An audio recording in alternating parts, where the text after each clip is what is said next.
আজকে ভিডিওটা করতেছি ইতিহাস নিয়া।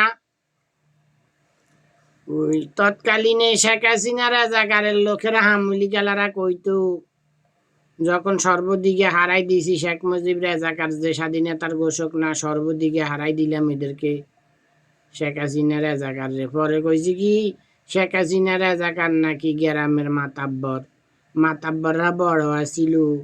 ওই গ্রাম যে সালিশ হয় তারপরে দিয়া বাহিনী করতেছে জানে ওই যে তৎকালীনে যে ব্যবসায়ী এলারা জমিদাররা বড় বড় ছিল। তা আমি কইলাম জমিদাররা বড় ছিল না, মাতাব্বররা বড় ছিল না। মাতাব্বরদের নাম হয়েছে তৎকালীন ইতিহাসে ওদের নাম হইল কর্তা। কর্তা নাম আছিল, এটা হয়েছে ওই ফ্যামিলিগত একজন, হয়তো বা ফ্যামিলি যদি মহিলাও কোনো সমস্যা টমস্যা হইতো ব্রিটিশ আমলে, তো ফ্যামিলিগত একজন বড় থাকতো কর্তা, এর নাম হে এটা সমাধান করতো তৎকালীনে এদের নাম আছিল কর্তা। আমরা পৃথিবীর বুকের রাজারে আমরা বড় ছিলাম। আর যারা ওই যে জমিদার তারা তৎকালীনে ছিল, ব্রিটিশের আগে ছিল আমাদের কর্মচারী অনেক লোক।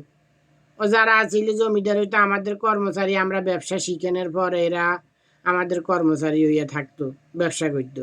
ব্রিটিশ আমলে যাই জমিদার আলারা ওরা ছিল ওই কিছু ওই ব্রিটিশ আলাদের দালালি করতো, ব্রিটিশ আলাদের কর্মচারী ছিল।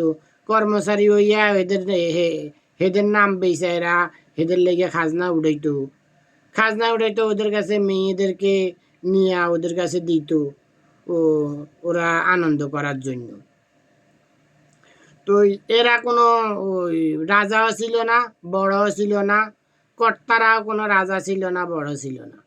ওই যে গ্রাম সালিশ বই যে মাতাব্বর এরা।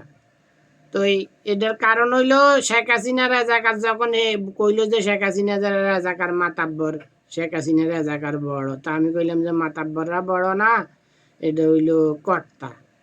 মাতাব্বর হয়েছি যে আমরা পৃথিবীর বুকে ফার্স্ট মন্ডল আর মহল রাজা হয়েছি। এগুলো হইলো বাস্তব ইতিহাস। কোনো ওই গ্রাম সালিশ বসে যে মাতাব্বর এখন এটার লেগে নাকি আইন পাস করছে ৬০-৭০ হাজার টাকা জরিমানা করতে পারব শেখ হাসিনা রাজাকার যে মাতাব্বররা বড়। তো আমায় পরে প্রমাণ করাই দিলাম আর যে মাতাব্বররা বড় না, ওরা কর্তা নাম থেকে মাতাব্বর হয়েছে। এগুলো হইল বাস্তব ইতিহাস। আমরা হইলাম পৃথিবীর বুকে ফার্স্ট রাজা। আমি জানি না পৃথিবীতে এমন কোনো কিছু নাই, কারণ বাংলাদেশের মালিক আমি, বাংলাদেশ হিন্দুস্তান বানাইছি আমি।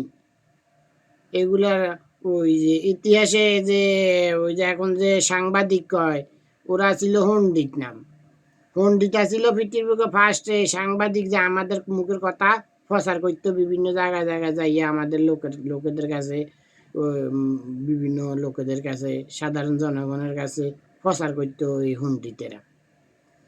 পণ্ডিতেরা। আর এই সিনেমা জগৎ চালু করছি আমরা হুতিহরার থেকে সিনেমা জগৎ চালু করছি। এটা হইলো ফার্স্ট পৃথিবীর বুকের মধ্যে। তো পৃথিবীতে সব কিছুই আমার জানা আছে, যে আমি জানি না এমন কোনো কিছু নাই। তো শেখ হাসিনা রাজাকারের লোকেরা কইলো শেখ হাসিনা নাকি মাতাব্বর। তা কইলাম মাতাব্বররা এটা রাজনীতির বাইরে, যে আমি যে নেতা, আমি যে এমপি মন্ত্রী চেয়ারম্যান মেম্বার বানামো, চেয়ারম্যান মেম্বাররা যে ফোলাফাইন ফালে নিচের লেভেলে, রাজনীতির ফোলাফাইন একদম নিচের লেভেলে, হেদেরও ছোট, ওরা রাজনীতি সম্পূর্ণ বাহিরে। তো শেখ হাসিনা রাজাকারে যে মাতাব্বর বানাইছে এটার লাগে আইন পাস করছে, অনেক কিছু দেশের মধ্যে পাস করছে মাতাব্বর, শেখ হাসিনা রাজাকার মাতাব্বর। যে তার বাপের বড় কইছে শেখ মুজিব রাজাকারের বড়, প্রমাণ করাই দিলাম শেখ মুজিব রাজাকারের বড় না, ওরে প্রমাণ করাই আসার দিয়ে দিছি, ওরে বোল্ড আউট করে দিছি। মাতাব্বর যে বড় দাবি কইরা আইন টাইন ফাঁস করছে শেখ হাসিনা রাজাকার মাতাব্বর, তখন এটারও পরবর্তীতে তারে আসার দিয়ে দিছি, বোল্ড আউট করে দিছি, প্রমাণ করে দিছি যে মাতাব্বররা বড় না। এরপর থেকে আর মাতাব্বর নিয়ে আর কথা বলে না আমলিক রাজাকাররা। আর মাতাব্বর নিয়ে কথা বলে না। এটা মাতাব্বর নাম হইলো, এটা হইলো ওই ফ্যামিলিগত একজন থাকে, বাস কর্তা। কর্তা নাম থেকে অরিজিনাল বাংলা নাম হইলো কর্তা, কর্তা নাম থেকে মাতাব্বর নাম। কারণ বাংলাদেশের বাংলা ভাষার জন্মদাতা আমি, বাংলা ভাষা বানাইছি আমি, দেশ বানাইছি আমি, আমি সব কিছু সম্পর্কে জানি। এগুলো হইলো বাস্তব ইতিহাস।